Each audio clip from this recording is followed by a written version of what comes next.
Okay, sir. Hello. Good afternoon. Good afternoon, sir. Good afternoon, Good sir. afternoon, sir. Good afternoon, sir. എന്ത് കേൾക്കാമല്ലോ അല്ലേ? വേറെ പ്രശ്നമൊന്നുമില്ലല്ലോ. കേൾക്കാം. Okay. അപ്പൊ നിങ്ങൾ എല്ലാവരും ഇന്നലത്തെ വീഡിയോ കണ്ടിരാ? സാർ ഒരു പ്രോബ്ലം ചെയ്താ ഓക്കെ. അത് ബാക്കി ഡയറക്റ്റ് ആണോ പ്രോബ്ലം? നമ്മള് ആകെ ആ LMN വാല്യൂ കണ്ടെത്തുക എന്നുള്ളത് മാത്രമേ അതിൽ ചാലഞ്ച് ആയിട്ടുള്ളൂ അല്ലേ? കഴിഞ്ഞപ്പോൾ വലിയ പ്രശ്നങ്ങളൊന്നും വരേണ്ടതല്ല. നമുക്കൊന്ന് ക്രോസ് ചെക്ക് ചെയ്യാം. പിന്നെ അതിന് മുമ്പ് ഒരു കാര്യം കൂടെ, ഇന്നലെ രാഹുൽ പറഞ്ഞപ്പോഴാണ് ഞാൻ ശ്രദ്ധിച്ചത്. ഇന്നലെ ഞാൻ ഇന്നലെ സോൾവ് ചെയ്തിട്ട് ഞാൻ ഇട്ടതിൽ ചെറിയൊരു എറർ ഉണ്ട്. അതിന്റെ ഒരു കാൽക്കുലേഷൻ എറർ ഉണ്ട്. സിഗ്മ പി വൈ 106 ആണ് വരുന്നത്. ഞാൻ 86 എന്നല്ലേ എഴുതിയത് അല്ലേ? അല്ലേ രാഹുല? Yes, sir. Rahul Rajeev Yes, sir. അപ്പോ നിങ്ങൾ കറക്റ്റ് ആയിട്ട് ചെയ്താൽ മതി. വേറെ ഇഷ്യൂസ് ഒന്നും വരാനില്ല. ബാക്കിയെല്ലാം അതുപോലെ വരും. ചില ന്യൂമറിക്കൽ വാല്യൂ മാത്രം ചില ചേഞ്ചസ് വരും. റൈറ്റ്.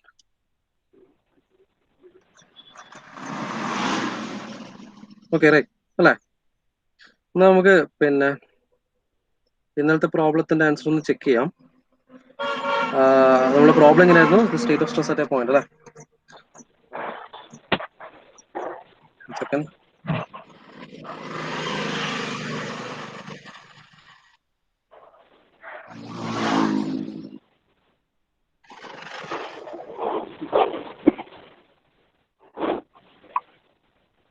കാണാറല്ലേ സ്ക്രീന്? കാണുന്നല്ലേ? Sir. Hello. Yes, sir. Okay. എന്തെങ്കിലും പ്രശ്നം ഉണ്ടെങ്കിൽ പറയണേ. ഇനി അഥവാ പെട്ടെന്ന് നെറ്റ് കട്ടായി പോയാലും ആരെങ്കിലും ഒരാളൊന്ന് വിളിച്ച് പറയണം കേട്ടോ. ഞാൻ ചിലപ്പോൾ അറിയില്ല. ഓക്കെ. അപ്പൊ ഈ ഒരു കേസിൽ ഈ പ്രോബ്ലത്തിൽ ഏറ്റവും ഇമ്പോർട്ടന്റ് ആയിട്ടുള്ള ഒരു കാര്യം എന്ന് പറഞ്ഞാൽ ഈ LMN വാല്യൂ എടുക്കുന്നതിൽ മാത്രമാണ് അല്ലെ. LMN ഈക്വൽ ഇൻക്ലൈൻഡ് ആണ്. അതുകൊണ്ട് എല്ലാം ഈക്വൽ ആണ്. അതുകൊണ്ട് തന്നെ L = 1/√3, M = 1/√3 and N = 1/√3. Okay. അപ്പൊ ഡയറക്റ്റ് സബ്സ്റ്റിറ്റ്യൂട്ട് ചെയ്യുക and you can solve the problem. Final answer normal stress sigma PN 4.62 MPa എന്ന് കിട്ടും. ആണോ? സിഗ്മ PN ഞാൻ ഏറ്റവും ഫൈനൽ ആൻസർ ആയിരുന്നു. സിഗ്മ PN = 4.62 MPa എന്ന് കിട്ടും. ആണോ? ആൻഡ് ടോപ്പ് PS 1.47 MPa എന്ന് കിട്ടും. കിട്ടിയോ? കിട്ടിയില്ലേ? ഒന്ന് പറയണേ. സ്ക്രീനിലുള്ള എറർ ഉണ്ടോ?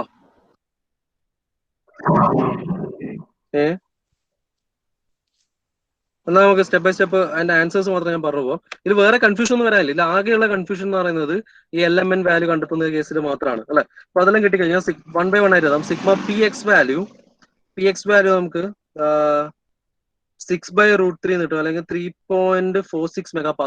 ആണോ? Sir. Sigma PY similarly 3.46 MPa എന്ന് കിട്ടും അല്ലെ?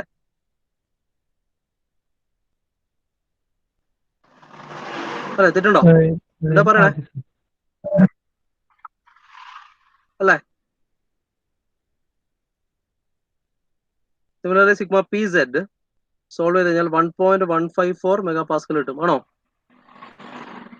Sir. Okay.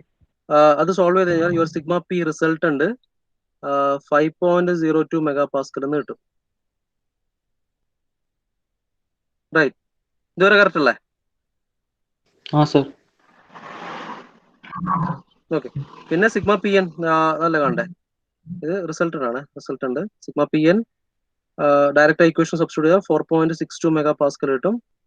And shear stress top piece ഇടുന്ന √of 5.02 the whole square minus 4.62 the whole square ചെയ്യുക. സോൾവ് ചെയ്ത് കഴിഞ്ഞാൽ 1.947 കിട്ടും. 1.947 MPa. ഓക്കെ. ഇതാണ് ഫൈനൽ ആൻസർ. ഇനി ഇതിന്റെ ഇടയിൽ നിങ്ങൾക്ക് വേറെ എന്തെങ്കിലും ഇഷ്യൂസ് ഉണ്ടെങ്കിൽ നിങ്ങൾക്ക് പിന്നെ എന്നെ കോൺടാക്ട് ചെയ്താൽ മതി. ഞാൻ വേണമെങ്കിൽ സൊല്യൂഷൻ ചെയ്തു തരാം. ഓക്കെ. വലിയ പ്രശ്നങ്ങളൊന്നും വരാനില്ല. അത് ഡയറക്റ്റ് ആണ്. ഇതുവരെ ചെയ്ത പ്രോബ്ലം കിട്ടുമെങ്കിൽ അത് സുഖമായിട്ട് ചെയ്യാവുന്നേ ഉള്ളൂ. റൈറ്റ്. അപ്പൊ ഇത്രേ ഉള്ളൂ ഈ ഒരു ഏരിയ. നമുക്ക് അടുത്ത ഏരിയയിലേക്ക് പോവാം. ഓക്കെ, ഇത് ക്ലിയർ അല്ലേ?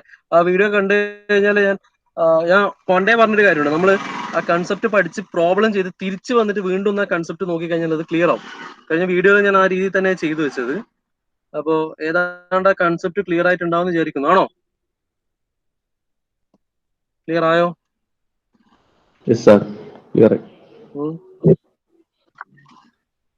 എല്ലാവരുടെ അവസ്ഥ എന്താണ്? Please answer.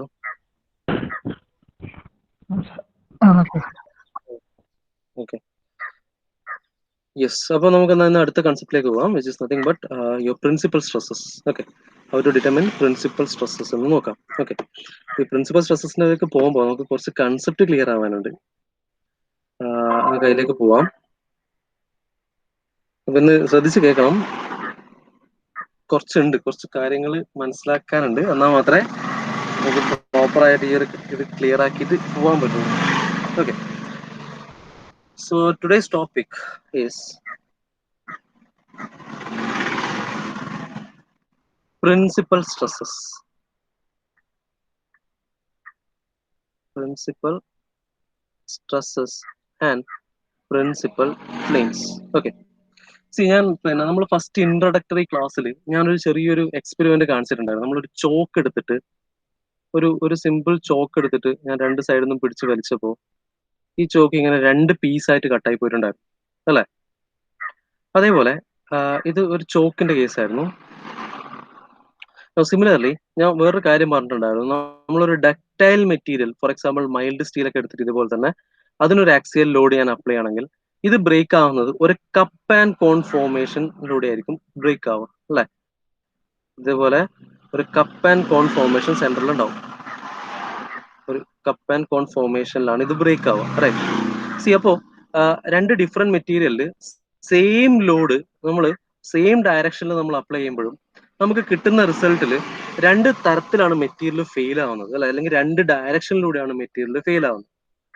ഓക്കെ, അത് എന്തുകൊണ്ടായിരിക്കാം എന്ന് നോക്കുമ്പോൾ ഇപ്പോ നമുക്ക് ഇതിൽ നിന്ന് എന്ത് പറയാൻ പറ്റും? ഇത് എന്തുകൊണ്ടായിരിക്കും? നിങ്ങളൊന്ന് ഗസ് ചെയ്ത് നോക്കി. ഒരു സിമ്പിൾ ഗസ്സിങ്. ഒരു സാധാരണക്കാരന് ഇത് ഇങ്ങനെ പൊട്ടുന്ന കണ്ടാൽ ഒരു മെറ്റീരിയൽ, ഫോർ എക്സാമ്പിൾ ഞാൻ വേറൊരു കാര്യം പറയാം. നമ്മളിപ്പോ ഒരു മരച്ചില്ലല് ഒരു മരത്തിന്റെ മുകളിൽ കയറി വിചാരിക്കാം. ഓക്കെ, ആ മരത്തിൽ ഒരുപാട് ചില്ലകൾ ഉണ്ടാവും. അതിൽ ഏറ്റവും ഔട്ടറിൽ പുറത്ത് നിൽക്കുന്ന ചില്ലകൾ നമ്മൾ ഒരിക്കലും പിടിച്ച് തൂങ്ങാനൊന്നും നിൽക്കൂല. എന്തുകൊണ്ടാ?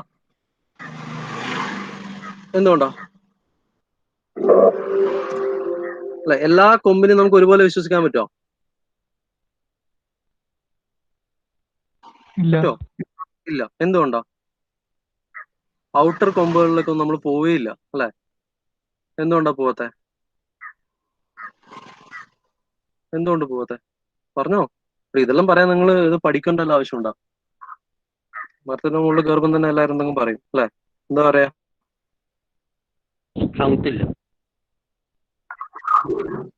സ്ട്രെങ്ത് ഇല്ല, അല്ലെങ്കിൽ അത് പൊട്ടും അല്ലെ? അവിടെ അത് വീക്കാണ് അല്ലെ? വീക്കാണ് അതല്ലേ? നമ്മള് കറക്റ്റ് ആയിട്ട് പറയുകയാണെങ്കിൽ അത് വീക്കാണ്. അതിന് ശക്തി, ബലം കുറവായിരിക്കും അല്ലെ? ബലം കുറവായിരിക്കും. നമ്മള് വീട്ടുകാരൊക്കെ ചിലപ്പോൾ പറയും, മോനെ അത് ബലം കുറവാണേ, കേറല്ലേ എന്ന് പറയും അല്ലെ? ആ സൈഡിലേക്ക് പോലെ ആ വഴിക്കേ പോലെ എന്നായിരിക്കും പറയാ. പക്ഷെ ഏതായാലും കേറി സ്ഥിതിക്ക് പറയും, മോനെ ആ സൈഡിലേക്ക് പോലെ അല്ലെ? അവിടെ ബലം കുറവാണ്. അപ്പൊ ഏതൊരു മെറ്റീരിയലും ഫെയിൽ ആവുന്ന എപ്പോഴാണ്? ആ ഏറ്റവും ബലം കുറവുള്ള ഡയറക്ഷനിലൂടെയാണ് മെറ്റീരിയൽ ഫെയിൽ ആവുക. റൈറ്റ്. അപ്പൊ നമുക്ക് ഇതിൽ നിന്ന് രണ്ട് കാര്യം മനസ്സിലാക്കാം. അപ്പൊ ഇത് ചോക്ക് എന്ന് പറയുന്നത് ഒരു ബ്രിട്ടിൽ മെറ്റീരിയൽ ആണ്. ബ്രിട്ടിലാണ്. മൈൽഡ് സ്റ്റീൽ എന്ന് പറയുന്ന ഒരു ഡക്ടൈൽ മെറ്റീരിയൽ ആണ്. റൈറ്റ്. രണ്ട് ടൈപ്പ് മെറ്റീരിയൽ ആണ്. റൈറ്റ്. അപ്പൊ ഒരു ബ്രിട്ടിൽ മെറ്റീരിയലിന്റെ കേസിൽ ഇതിപ്പോ ഫെയിൽ ആവുന്നത് എങ്ങനെയാ? കറക്റ്റ് 90 ഡിഗ്രിയിലാണ് ഫെയിൽ ആവുന്നത്.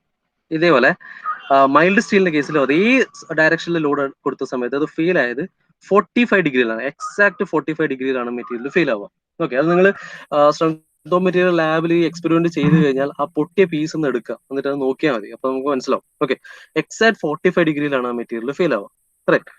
അപ്പൊ എന്തുകൊണ്ടായിരിക്കും നോക്കിയാൽ ഈ കാര്യം തന്നെയാണ്. ഒന്ന്, നമുക്ക് ഇങ്ങനെ പറയാൻ പറ്റും. എന്താണ്? ബ്രിട്ടിൽ മെറ്റീരിയലിന്റെ കേസിൽ ഈ ഡയറക്ഷനിൽ ബലം കുറവായിരിക്കും എന്ന് പറയാം അല്ലെ? സിമിലർലി ഡക്ടൈൽ മെറ്റീരിയലിന്റെ കേസിൽ ഈ ഒരു ഡയറക്ഷനിൽ ബലം കുറവാണെന്നും പറയാം പക്ഷെ അത് മാത്രമായില്ല കാര്യം. ഓക്കെ, ബലം കുറവാണ്, അതൊരു ഫാക്ടർ. ഓക്കെ, സോ എന്ന് വെച്ചാൽ മെറ്റീരിയൽ ഇതുപോലെ ആക്സിയൽ ലോഡ് അപ്ലൈ ചെയ്യുന്ന മെറ്റീരിയൽ രണ്ട് തരത്തിൽ ഫെയിൽ ആവാം. ഒന്ന് ഇതേപോലെ ഫെയിൽ ആവാം, 90 ഡിഗ്രിയിൽ ഫെയിൽ ആവാം, അതേപോലെ 45 ഡിഗ്രിയിലും ഫെയിൽ ആവാം. ഓക്കെ, 45 ഡിഗ്രിയിലും ഫെയിൽ ആവാം, 90 ഡിഗ്രിയിലും ഫെയിൽ ആവാം.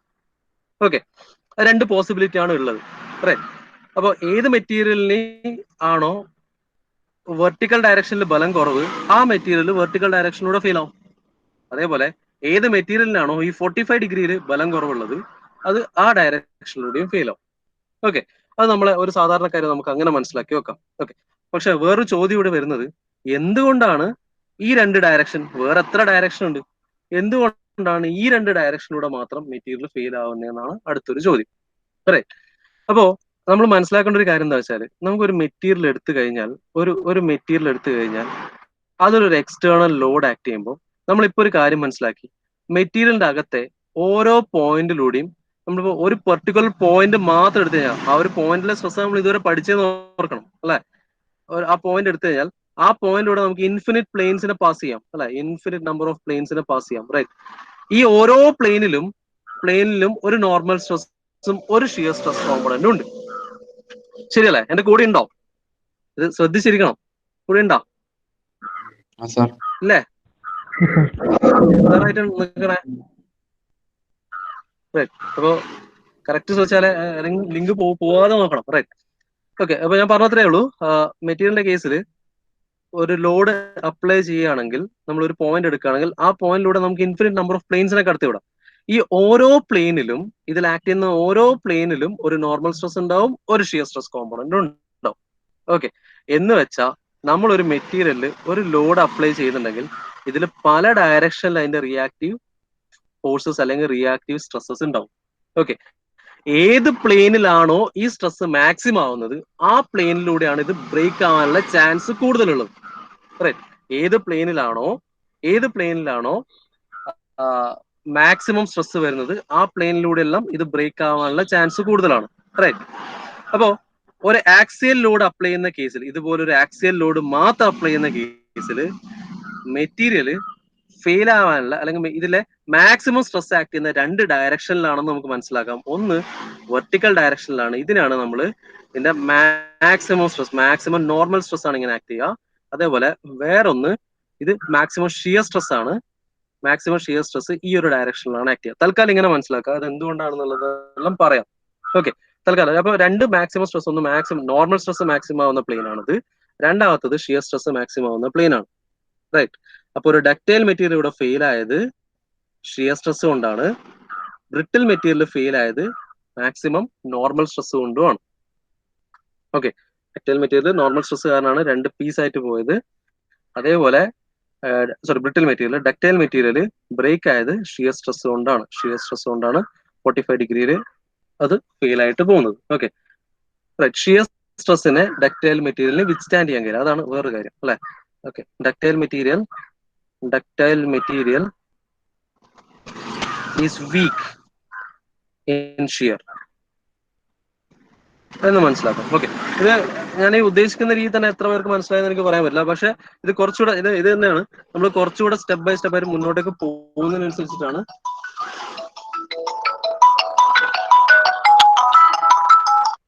നമ്മൾ മുന്നിലേക്ക് പോകുന്നതിനനുസരിച്ചിട്ടാണ് നമുക്ക് ഇതൊന്ന് ഈ കൺസെപ്റ്റുകളൊക്കെ ഒന്ന് തെളിഞ്ഞു വരിക. ഓക്കെ, അപ്പൊ അത് തൽക്കാലം മനസ്സിലാവുന്നത്രയും മനസ്സിലാക്കി വെക്കുക. റൈറ്റ്. ബാക്കി നമ്മൾ വായിച്ച് അല്ലെങ്കിൽ അടുത്ത സ്റ്റെപ്പുകളിലേക്ക് വരുന്നതനുസരിച്ച് കുറച്ചുകൂടെ ക്ലിയർ ആയിട്ട് വരും. Right.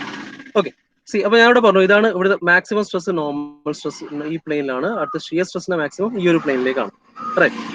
Now, how do we determine this one? Okay, എങ്ങനെ നമുക്ക് ഇത് കണ്ടുപിടിക്കാം എന്നുള്ളതാണ് നോക്കാൻ പോകുന്നത്. ഫോർ എ 3 dimension, നമ്മളിവിടെ 2 dimension, ഇത് ഞാൻ ജസ്റ്റ് ഒരു 2 dimensional കേസിലേക്ക് മാത്രം വെച്ച് പറഞ്ഞതാണ്. നമ്മൾ നോക്കുന്നത് 3 dimensional കേസിലേക്കാണ്. അപ്പോൾ എന്തിനാണ് പ്രിൻസിപ്പൽ സ്ട്രെസ് കണ്ടുപിടിക്കുന്നത് എന്നുള്ള ചോദ്യത്തിന്റെ ഉത്തരമാണ് ഞാൻ ഈ പറഞ്ഞത്. ഓരോ മെറ്റീരിയലിന്റെയും മാക്സിമം സ്ട്രെസ് ആക്ട് ചെയ്യുന്ന പ്ലെയിൻസ് ഡിറ്റർമിൻ ചെയ്യാൻ വേണ്ടിയിട്ടാണ് നമ്മൾ ചെയ്യുന്നത്. ഓക്കെ, സോ അങ്ങനെയാണെങ്കിൽ നമുക്ക് ടോപ്പിക്കിലേക്ക് വരാം.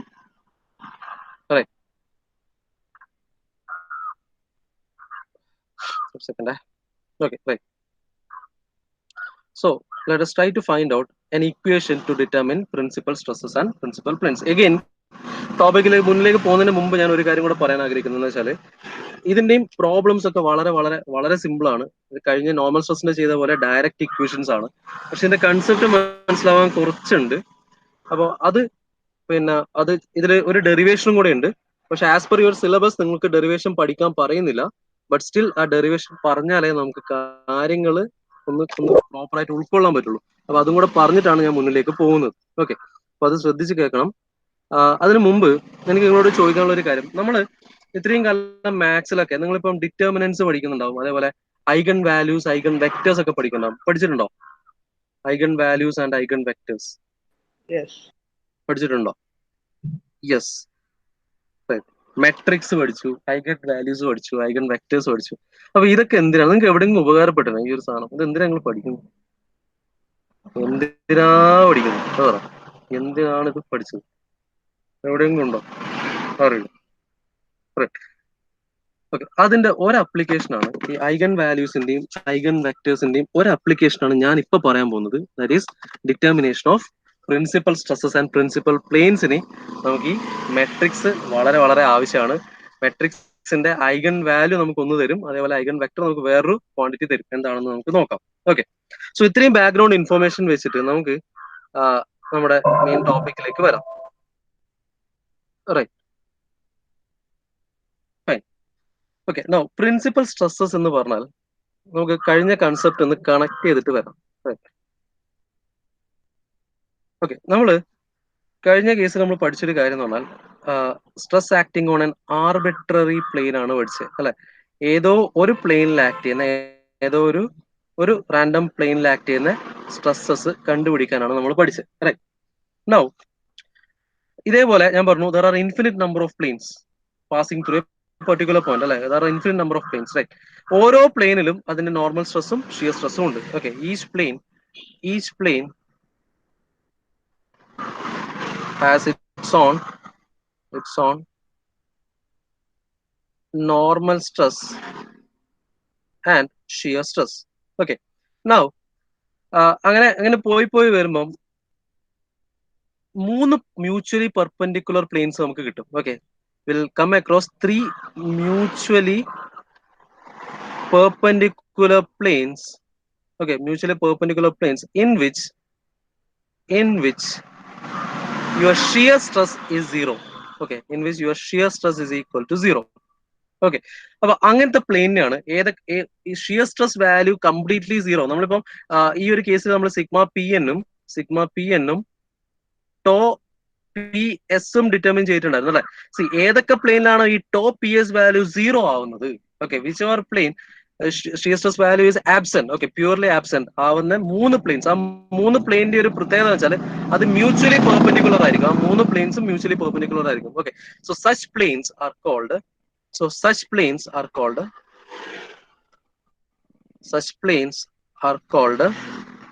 principal planes.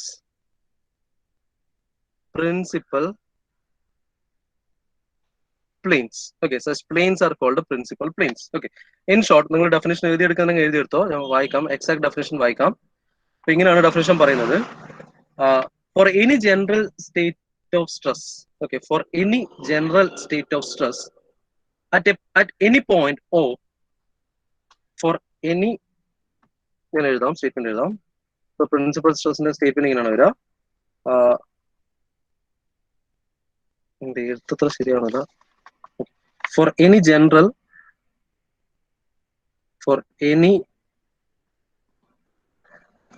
general state of stress at any point O,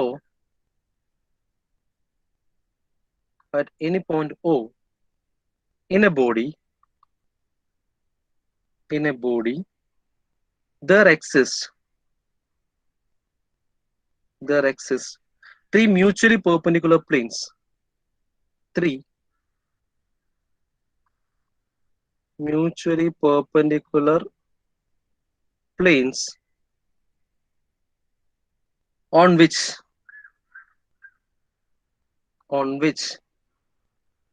shear stress is absent.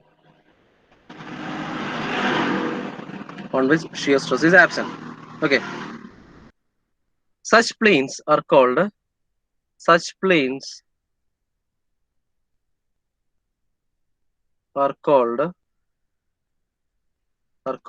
principal planes.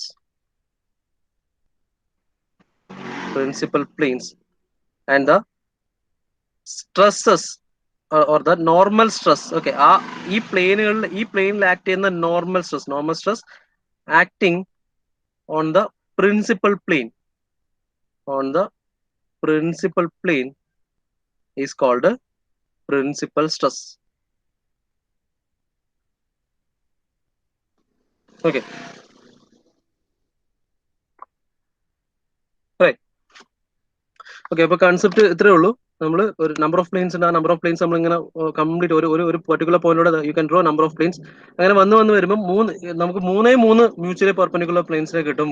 Where your shear stress value is completely zero. Right. So such planes, അതുപോലത്തെ planes shear stress value zero ആവുന്ന പ്ലെയിൻസിനാണ് നമ്മൾ principal planes എന്ന് പറയാ.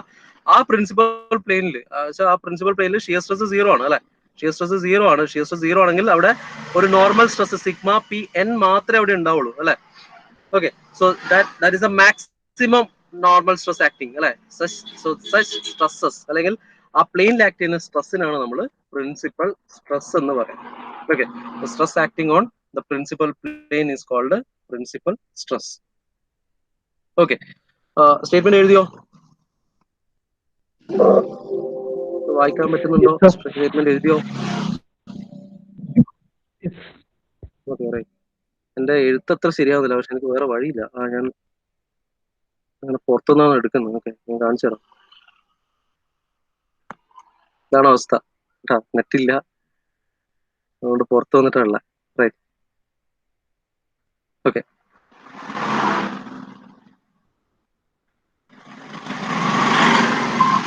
Fine. Okay, അപ്പൊ നമുക്ക് ഇനി principal stress എങ്ങനെ കണ്ടുപിടിക്കാമെന്ന് നോക്കാം. ഓക്കെ, ഒരു സിമ്പിൾ ഡെറിവേഷൻ ആണ്, നമുക്കൊന്ന് നോക്കാം.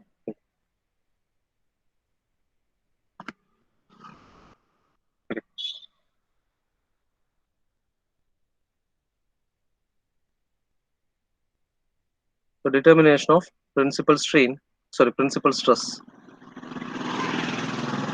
Determination of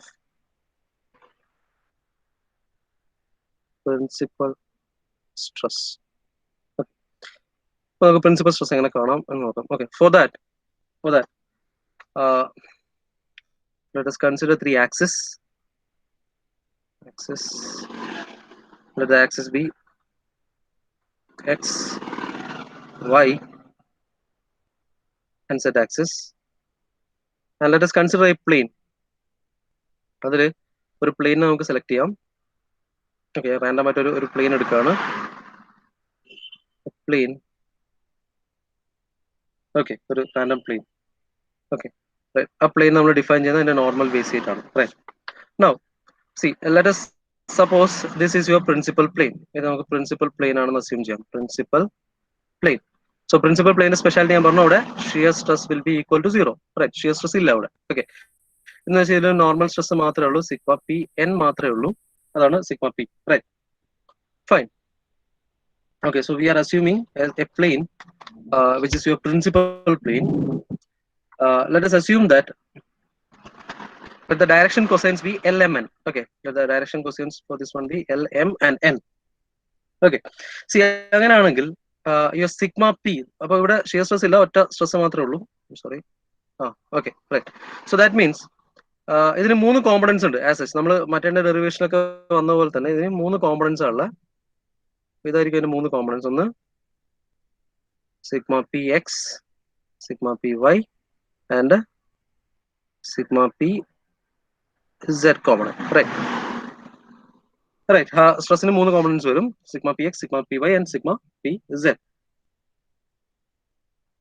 now let sigma be the magnitude of the stress vector, be the magnitude of the stress acting at point P. Okay, of the stress acting at point P. Okay, sigma എന്ന് പറയുന്നത് ഇതിന്റെ magnitude ആണ്. അതെന്ന് വെച്ചാൽ അതിന്റെ value okay. For example 100 newton ആയിരിക്കും, 100 newton per M square ആയിരിക്കാം, അല്ലെങ്കിൽ 200 ന്യൂട്ടൺ പെർ എം സ്ക്വയർ ആയിരിക്കും. ആ വാല്യൂ മാത്രം. Okay, let sigma be the magnitude of the stress acting at point P. Let this be my point P. Fine. അങ്ങനെയാണെങ്കിൽ ഈ sigma P എന്ന് പറയുന്നത് there is nothing but sigma into normal അല്ലെ. Sigma magnitude ആണ് into direction. Sigma is the magnitude into the direction. Okay, അങ്ങനെ എനിക്ക് represent ചെയ്യാം.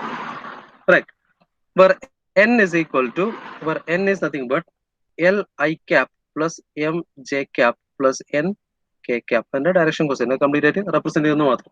Okay, therefore ഈ സിഗ്മ പി എന്ന് പറയുന്നത് നമുക്കറിയാം, സിഗ്മ പി എനിക്ക് ഇങ്ങനെ റെപ്രസെന്റ് ചെയ്യാം, sigma P X I cap plus sigma P Y J cap plus sigma P Z K cap എന്ന് റെപ്രസെന്റ് ചെയ്യാം.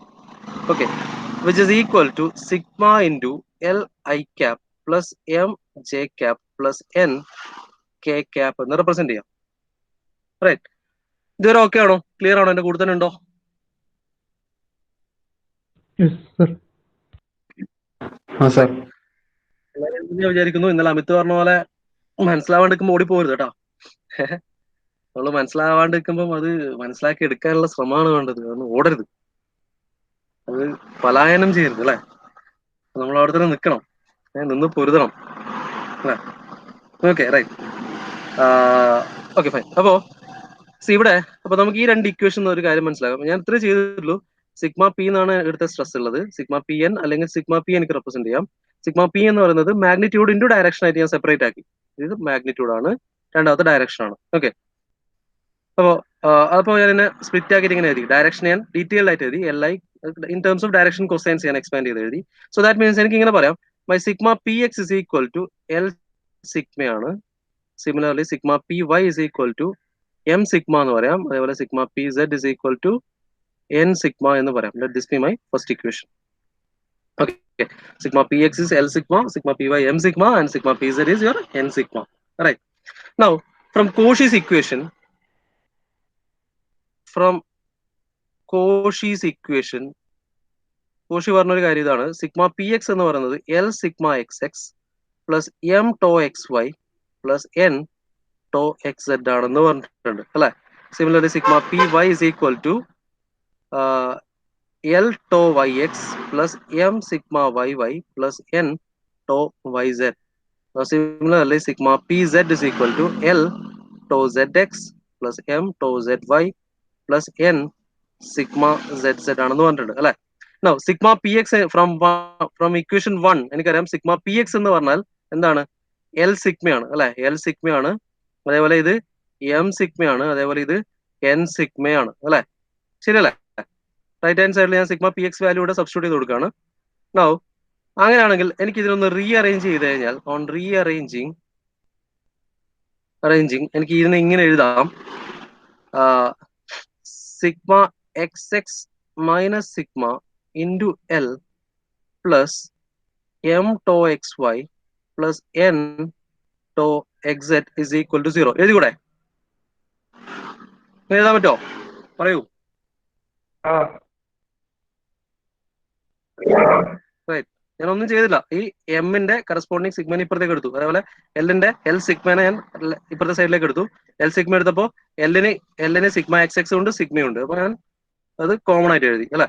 Similarly L tau Y X plus sigma Y Y minus sigma into M plus n tau yz is equal to 0. Now similarly, your L tau zx plus m tau zy plus sigma zz minus sigma into z is equal to 0 എന്ന് കിട്ടും. ശരിയല്ലേ? Right. ഇങ്ങനത്തെ ഒരു equation നിങ്ങൾ മാത്സിൽ കണ്ടിട്ടുണ്ടോ?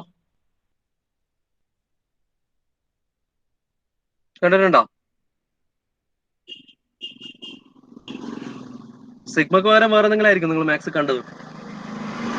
Sigma എന്നൊന്നും ആയിരിക്കില്ല, X minus അല്ല, സിഗ്മ തന്നെ ആയിരിക്കും. എൽ എം എന്നിന് പകരം എക്സ് വൈ സെഡ് ആയിരിക്കും ഉണ്ടായിട്ടുണ്ടാവുക. Sigma X X minus sigma into X plus something into Y അല്ല, എൽ എം എന്നിന് പകരം എക്സ് വൈ സെഡ് ആയിട്ട് ആയിരിക്കും നിങ്ങൾ മാത്സിൽ ഇത് കണ്ടിട്ടുണ്ടാവുക. ആണോ? ഇവിടെ ഇല്ലേ? കിളി പോയാ? ആഹാ, ഇവിടെ ഉണ്ടാ കിളി പോയാ? ഞാനൊരു ഡെറിവേഷൻ അയക്കാം. അപ്പൊ ഒന്നുകൂടെ അത് നോക്കിയിട്ട് പിന്നെ അല്ല നമുക്ക് ഒന്നുകൂടെ ഇത് നോക്കിയിട്ട് ആകുമ്പോ ഇത് ശരിയാവും. ഓക്കെ, വലിയ സംഭവം ഒന്നല്ല. ഓക്കെ, നൗ സി, അപ്പൊ ഇങ്ങനെ കിട്ടിക്കഴിഞ്ഞാൽ ഇതിനൊരു സൊല്യൂഷൻ കണ്ടെത്തുക. ഇതിന് സൊല്യൂഷൻ കണ്ടെത്തുക എന്ന് പറഞ്ഞാൽ you have to determine the value for sigma. Okay, ഇതിന്റെ സിഗ്മ വാല്യൂസ് കണ്ടെത്തുക എന്നുള്ളതാണ് ചെയ്യാനുള്ളത് അല്ലെ. ഇവിടെ ഇതിന്റെ സിഗ്മയുടെ വാല്യൂ എന്ന് പറയുന്നത്, സിഗ്മയുടെ വാല്യൂ ആണ് നിങ്ങളുടെ ഐഗൺ വാല്യൂ അല്ലെ. ഇതൊരു ഐഗൺ വാല്യൂ പ്രോബ്ലം ആയി അല്ലെ. ഇതിന് ശരിക്കും പറഞ്ഞാൽ ഇതൊരു നിങ്ങൾ മാത്സ് പഠിച്ചിട്ടുണ്ടാവും, ഹോമോജീനിയസ് സൊല്യൂഷൻ എന്നൊക്കെ പറഞ്ഞിട്ടുണ്ടാവും അല്ലെ. ഇതിന് എപ്പോഴാണ് ഹോമോജീനിയസ് സൊല്യൂഷൻ വരിക? എല്ലും എമ്മും എന്നും 0 ആണെങ്കിൽ you will get homogeneous solution. പക്ഷെ നമ്മളോട് പറഞ്ഞിട്ടുണ്ട് L square plus M square plus N square is always equal to 1 ആണെന്ന് പറഞ്ഞിട്ടുണ്ട്. അപ്പോൾ ഹോമോജീനിയസ് സൊല്യൂഷൻ അല്ലെങ്കിൽ ട്രിവിയൽ സൊല്യൂഷൻ കിട്ടില്ല. ഇങ്ങനെ ഒരു കേസ് വന്നാൽ ടു ഡിറ്റർമിൻ എ സൊല്യൂഷൻ എന്ത് വേണം? നിങ്ങൾ പഠിച്ചിട്ടുണ്ടാവും, ഡിറ്റർമിനന്റ് ഓഫ് ഇതിന്റെ ഡിറ്റർമിനന്റ് വാല്യൂ എടുക്കണം അല്ലെ. നിങ്ങൾ ഇങ്ങനെ ഒരു ഇക്വേഷൻ പഠിച്ചിട്ടുണ്ടാവും, sigma minus lambda I determinant is equal to 0. അങ്ങനെയാണെങ്കിൽ സിഗ്മ 1 സിഗ്മ 2 സിഗ്മ 3 കണ്ടുപിടിച്ചിട്ടുണ്ടാവും. ഉണ്ടോ ഇങ്ങനെ ഒരു സാധനം? കണ്ടിനാ? അല്ല, അങ്ങനെയാണെങ്കിൽ ലാംഡ 1 ലാംഡ 2 ലാംഡ 3 കണ്ടുപിടിച്ചിട്ടുണ്ടാവും. ഇതായിരിക്കും നിങ്ങൾ ഐഗൺ വാല്യൂ അല്ലെ.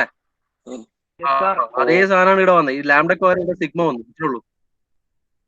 അല്ല, ഇങ്ങനെ എക്സ് മൈനസ് ലാംഡ ഐ എങ്ങനെയായിരിക്കും പഠിച്ചിട്ടുണ്ടാവും അല്ലെ. X minus lambda I equal to 0 മാട്രിക്സിൽ സോൾവ് ചെയ്ത് കഴിഞ്ഞാൽ ലാംഡ 1 കിട്ടും, ലാംഡ 2 കിട്ടും, ലാംഡ 3. ഇവിടെ ലാംഡക്ക് പകരം സിഗ്മ 1ഉം സിഗ്മ 2ഉം സിഗ്മ 3ഉം വന്നു എന്ന് മാത്രം. അതേ ഇവിടെ വ്യത്യാസമുള്ളൂ. ഓക്കെ, അതൊന്ന് നിങ്ങൾ റിലേറ്റ് ചെയ്ത് നോക്കിയാൽ ഇപ്പൊ നിങ്ങൾക്ക് പല വാല്യൂസ് കാണുമ്പോഴുള്ള കൺഫ്യൂഷൻ ഉണ്ടാവും. പക്ഷെ ഒന്ന് റിലേറ്റ് ചെയ്ത് കഴിഞ്ഞാൽ കറക്റ്റ് ആയിട്ട് മനസ്സിലാവും. ഓക്കെ, ഇത് ഡയറക്റ്റ് സോൾവ് ചെയ്യാന്ന് പറഞ്ഞാൽ ഒരു വലിയ ടാസ്ക് ആണ്. It is not possible directly to solve this equation. Okay, വളരെ ലെങ്തി പ്രോസസ് ആണ്. അപ്പൊ അതുകൊണ്ട് തന്നെ ഇതിന്റെ ഫൈനൽ സൊല്യൂഷൻ ഡയറക്റ്റ് ആയിട്ട് തരിക ചെയ്യാം. അപ്പോൾ ഇത് സോൾവ് ചെയ്യണമെങ്കിൽ you have to determine the determinant of sigma X X minus sigma tau X Y tau Y Z tau X Z tau Y X sigma Y Y minus sigma tau Y Z tau Z X tau Z Y sigma Z Z minus സിഗ്മയുടെ determinant equal to 0 എന്നുള്ളത് solve ചെയ്ത് കഴിഞ്ഞാൽ sigma 1 sigma 2 sigma 3 വാല്യൂ കിട്ടുള്ളൂ. And those values are your eigenvalues. Okay, അതാണ് നിങ്ങളെ eigen values എന്ന് പറയുന്നത്. റൈറ്റ്. ഓക്കെ, അപ്പോ ഇവിടെ ഇതിന്റെ ഈ ഒരു സൊല്യൂഷൻ നമുക്ക് ഡയറക്റ്റ് ആയിട്ട് നമുക്കിത് സോൾവ് ചെയ്ത് കിട്ടുക പറഞ്ഞാൽ വളരെ വലിയ ടാസ്ക് ആണ്. അപ്പോൾ അതിന് ഡയറക്റ്റ് ആയിട്ട് നമ്മൾ അതിന്റെ സൊല്യൂഷൻ എടുക്കുകയാണ്. So that you will get characteristic equation something like this. Okay, ഇത് സോൾവ് ചെയ്ത് കഴിഞ്ഞാൽ ക്യാരക്ടറിസ്റ്റിക് ഇക്വേഷൻ, ഇത് മിടുക്കന്മാരായ ആളുകൾ പണ്ടേ ചെയ്ത് വെച്ചിട്ടുണ്ട്. അപ്പൊ നമുക്ക് അതിന്റെ സൊല്യൂഷൻ മാത്രം മതി. ആസ് പെർ യുവർ സിലബസ് നിങ്ങൾക്ക് ഈ ഇക്വേഷൻസ് മാത്രം മതി. And the characteristic equation is something like this. Upon solving this, you will get an equation sigma cube minus I1 sigma square plus I2 sigma minus I3 is equal to 0 in the given. Okay, now this is your characteristic equation, right? Now where your I1 is equal to sigma x plus sigma y plus sigma z, and I2 is equal to sigma x sigma y plus sigma y sigma z plus sigma z sigma x minus tau xy square plus tau yz square plus tau zx square.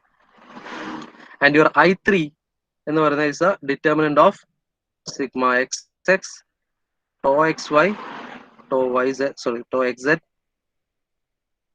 tau yx sigma yy tau yz tau zx tau zy and sigma z. ഇതിന്റെ determinant solve ചെയ്താൽ കിട്ടുന്നതാണ് I3 value. Okay, അപ്പൊ എന്ത് ചെയ്യാന്ന് വെച്ചാൽ ഈ എല്ലാ values നമുക്ക് ക്വസ്റ്റനിൽ ഗിവൺ ഡാറ്റ ആയിരിക്കും. സിഗ്മ എക്സും sigma Y sigma Z matrix തന്നിട്ടുണ്ടാവും. ഈ വാല്യൂസ് എല്ലാം നമുക്ക് കിട്ടും. ഡയറക്റ്റ് ആയിട്ട് ഇവിടെ സബ്സ്റ്റിറ്റ്യൂട്ട് ചെയ്യുക. Find the value of I1 I2 I3. അപ്പോൾ finding this I1 I2 I3 substitute the values in this characteristic equation. ഇത് ഡയറക്റ്റ് കാൽക്കുലേറ്ററിൽ നിങ്ങളെ ഓൾറെഡി സെറ്റ് ആയിട്ടുള്ള ഡയറക്റ്റ് സാധനമാണ്. ഓക്കെ, അതുപോലെ direct third order cubic equation എന്നൊരു ഓപ്ഷൻ ഉണ്ടാവും കാൽക്കുലേറ്ററിൽ. അതിൽ ഡയറക്റ്റ് സബ്സ്റ്റിറ്റ്യൂട്ട് ചെയ്ത് കഴിഞ്ഞാൽ നിങ്ങൾക്ക് ഇക്വേഷൻ അതിൽ തന്നെ കാൽക്കുലേറ്ററിന് direct sigma 1 sigma 2 and sigma 3യുടെ വാല്യൂസ് തരും. Okay, so this sigma 1 sigma 2 sigma 3 are your principal stresses or ഈ ഐഗൺ വാല്യൂ, ഇതിന്റെ ഐഗൺ വാല്യൂസ്. ഓക്കെ, സോ ഇത്രേ ഉള്ളൂ ഇതിന്റെ ഒരു കേസ് എന്ന് പറയുന്നത്. നിങ്ങൾക്ക് ഫൈനലി നിങ്ങൾ ഇവിടെ മനസ്സിലാക്കേണ്ട കാര്യം അല്ലെങ്കിൽ നിങ്ങൾ ഓർത്തിരിക്കേണ്ട കാര്യം ഇത് മാത്രമാണ്. സിഗ്മ ഓക്കെ, ഞാനിത് ഒരു ഐഗൺ വാല്യൂ പ്രോബ്ലം ഇത് എങ്ങനെ ആവും എന്ന് പറയാൻ വേണ്ടിയിട്ടാണ് ഈ ഡെറിവേഷൻ കൂടെ എടുത്തത്. ഓക്കെ, ഫൈനലി നമുക്കിത് വേണ്ടത് ക്യാരക്ടറിസ്റ്റിക് ഇക്വേഷൻ അറിയണം, അതുപോലെ I1 I2 I3ന്റെ ഇക്വേഷനും ബൈ ഹാർട്ട് ആയിട്ട് അറിയണം. ഓക്കെ, ഡയറക്റ്റ് സബ്സ്റ്റിറ്റ്യൂട്ട് ചെയ്യാം. You can find the value for σ1 σ2 and σ3. Right, clear ആണോ? കൺസെപ്റ്റ് ക്ലിയർ ആണോ?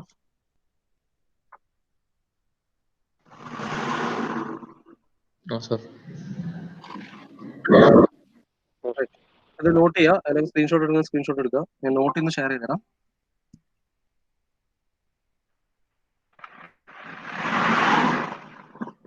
ഓക്കെ, അപ്പൊ ഇന്നത് ക്ലിയർ ആക്കി വെക്കുക. അത് കാര്യങ്ങളൊക്കെ ഒന്ന് ക്ലിയർ ആക്കി വെക്കുക. നാളെ നമുക്ക് ഇതിന്റെ പ്രോബ്ലം ചെയ്യാം, പ്രിൻസിപ്പൽ സോഴ്സിന്റെ പ്രോബ്ലം. ഇത് ഈസി സ്കോറിംഗ് ആണ്, 10 മാർക്കിന്റെ പ്രോബ്ലം ആയിരിക്കും. അത് ഡയറക്റ്റ് സ്കോറിംഗ് ആണ്. നിങ്ങൾക്ക് കൺസെപ്റ്റ് മനസ്സിലായാലും ഇല്ലെങ്കിലും പ്രോബ്ലം സോൾവ് ചെയ്യാന്ന് പറയുന്നത് ഒരു ബുദ്ധിമുട്ടുള്ള കാര്യമല്ല. ഓക്കെ, കൺസെപ്റ്റ് മനസ്സിലായാൽ വെൽ ആൻഡ് ഗുഡ്, നല്ലതാണ്. മനസ്സിലായിട്ടില്ലെങ്കിൽ കുഴപ്പമില്ല, മനസ്സിലായിട്ടില്ലെങ്കിൽ ആ പ്രോബ്ലം നിങ്ങൾക്ക് ചെയ്ത് എടുക്കാൻ പറ്റാവുന്നേ ഉള്ളൂ. ഓക്കെ, അതിലൊരു കാര്യം കൂടെ പറയാണ്ടായിരുന്നു, I1 I2 I3ന്റെ. ഞാൻ അടുത്ത ക്ലാസ് പറയാം. ഓക്കെ, ഈ I1 I2 I3 is called stress ഇൻവാരിയൻസ്. അപ്പോൾ എന്തുകൊണ്ട് പറയുന്നു എന്നുള്ളത് നെക്സ്റ്റ് ക്ലാസ് പറയാം. ഓക്കെ, അപ്പൊ നമുക്ക് അറ്റൻഡൻസ് എടുക്കാം.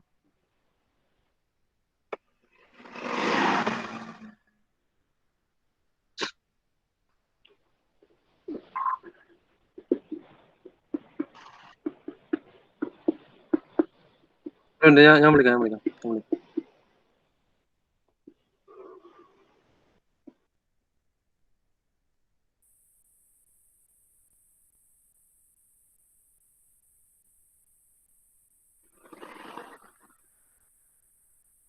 ഓക്കെ, ആകാശ്.